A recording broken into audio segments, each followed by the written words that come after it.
সুপ্রিয় সুপ্রিয় নবম দশম শ্রেণীর শিক্ষার্থীরা, আজকে আলোচনা করছি তোমাদের সাধারণ গণিতের 11.2 20 নাম্বার অঙ্কটি। 20 নাম্বার অঙ্কটি দেওয়া আছে, দেখো ধান ও ধান থেকে উৎপন্ন চালের অনুপাত 3:2, অর্থাৎ ধানের অনুপাত 3, চালের অনুপাত 2, এবং গম ও গম থেকে উৎপন্ন সুজির অনুপাত 4:3, অর্থাৎ গমের অনুপাত হচ্ছে 4 আর সুজির অনুপাত হচ্ছে 3 হলে সমপরিমাণ ধান ও গম থেকে উৎপন্ন চাল ও সুজির অনুপাত কত?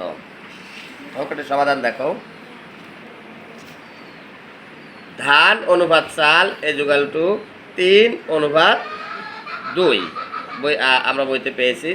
গম এবং সুজি হচ্ছে 4:3। এখন বলছে সমপরিমাণ গম থেকে উৎপন্ন সুজির অনুপাত কত হবে? সমপরিমাণ ধান ও গম থেকে উৎপন্ন সুজির অনুপাত। আচ্ছা, এখানে আমরা দেখতে পাচ্ছি ধানের অনুপাত হচ্ছে 3 আর গমের অনুপাত হচ্ছে 4। তাহলে বলছে ধান এবং গমের অনুপাত সমান করতে হবে। ধান এবং গমের অনুপাত সমান করার জন্য আমরা তাহলে কি করতে হবে? উপরে ধানের অনুপাত আছে 3, এই 3 দিয়ে নিচের দুইটা অনুপাতকে গুণ দিতে হবে, এবং নিচে গমের অনুপাত আছে 4, এই 4 দিয়ে উপর দুটোটাকে গুণ করতে হবে। যদি গুণ করি তাহলে আমরা ধান আর গমের পরিমাণ সমান পাবো, অর্থাৎ সমপরিমাণ ধান ও গম পাবো, আর সেই থেকে উৎপন্ন চাল ও সুজির পরিমাণও পাবো।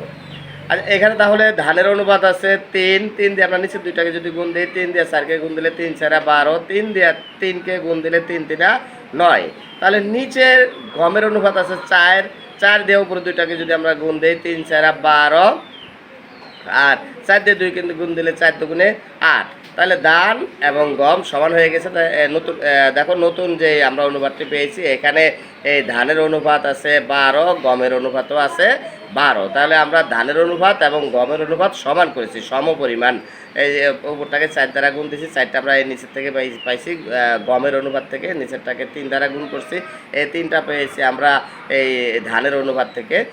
এবং আমরা এখানে দেখলাম ধান এবং গমের অনুপাত সমান হয়েছে, সমপরিমাণ হয়েছে। সমপরিমাণ হওয়ার পরে এখানে চাল হয়েছে 8, চালের অনুপাত হয়েছে 8, সুজির অনুপাত হয়েছে 12। বলছে ধান এবং গমের অনুপাত সমান হইলে তাহলে চাল এবং সুজির অনুপাত কত হবে? তাহলে আমরা দেখছি, সুতরাং চাল অনুপাত সুজি এই 8:9, 8:9, অ্যান্সার 8:9, এটা আমাদেরকে জানতে চাইছে। ওকে।